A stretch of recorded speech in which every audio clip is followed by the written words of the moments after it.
দেখেন কৌশলটা কি সুন্দর। আবার অনেকে বলে খাইলে দোয়া করা যাবে না, দোয়া করলে খাওয়া যাবে না। দেখেন কি একটা মূলনীতি বানায় নিছি। ইসলামের নিয়ম হলো কারো বাসা আপনি মেহমান হলেন, আমি আপনার বাসা আমাকে দাওয়াত করলেন, আমি আপনার বাসায় মেহমান হলাম। রাসূলুল্লাহ বলেছেন মান কানা ইউমিন বিল্লাহি ওয়াল ইয়াউমিল আখির ফালইউকরিম দাইফা, যে আল্লাহ এবং আখিরাতকে বিশ্বাস করে সে যেন মেহমানকে সম্মান করে। যথাসম্ভব চেষ্টা করবেন মেহমানকে কদর করার। তা আপনি যখন কারো বাসায় মেহমান হবেন আপনার কোনো সে থাকবে না, মেজবান যেভাবে ডিকশন দিবেন ওইভাবে। তবে মেহমানের পছন্দ আপনাকে জিজ্ঞেস করা দরকার যে উনি কি খান, কি পছন্দ করেন। আপনি এমন একটা জিনিস রান্না করলেন, মনে করেন চিংড়ি মাছ, ওনার কোলেস্ট্রল বেশি, উনি খেলেন না, আপনি কষ্ট পাবেন। গরুর গোশত রান্না করলেন, উনি খান না, আপনি কষ্ট পাবেন।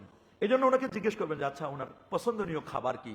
তো নিয়ম হলো খাবার দাবার খাওয়ার পরে, খাবার যখন খাচ্ছেন, অনেক মোল্লা হুজুরও আছে, আমাদের মতো হুজুর আছে, খালি এক চাপা খায় যাবে, কোনো একটু কথাবার্তা বলবে না। ইসলামের নিয়ম হলো খাওয়ার সময় একটু কথা বলা, একটু প্রশংসা করা, হ্যাঁ খুব সুন্দর হয়েছে, অনেক টেস্ট হয়েছে, খাবারটা যিনি রান্না করছেন আল্লাহ তাকে মাফ করে দাও, আল্লাহ তাআলা তাকে কল্যাণ দাও, উত্তম যাজা দান করো।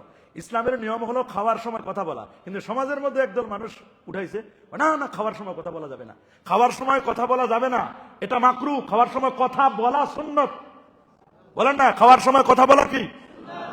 আবার আজে বাজে বাজারিয়া কথা বলা যাবে না।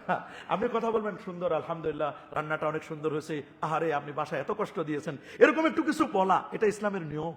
এবং পরবর্তীতে খাওয়ার শেষ করে দোয়া করা, হয় খাওয়ার আগে দোয়া করবেন, না হলে খাওয়ার পরে দোয়া করবেন, এটা সুন্নত। কথায় যে এটা মূলনীতি পাইলো এরা, খাইলে দোয়া করা যাবে না, দোয়া করলে খাওয়া যাবে না। আমার বুঝে আসে না কোথায় পেলো, এটা একটা কৌশল। আমার দেশে আলেমদের সিস্টেম তো, এই জন্য এক লোক আফসোস করে বলছিল, যদি এই কথাটা ঠিক নয়, বলছে আমার যদি কোনো জিনিস হারায় যায়, কোনো হুজুর যেন না পায়। জিজ্ঞেস করলে ভাই হুজুর পাবে না কেন? কই হুজুর পাইলে ওটা ফতুয়া দিয়ে খায় ফেলবে।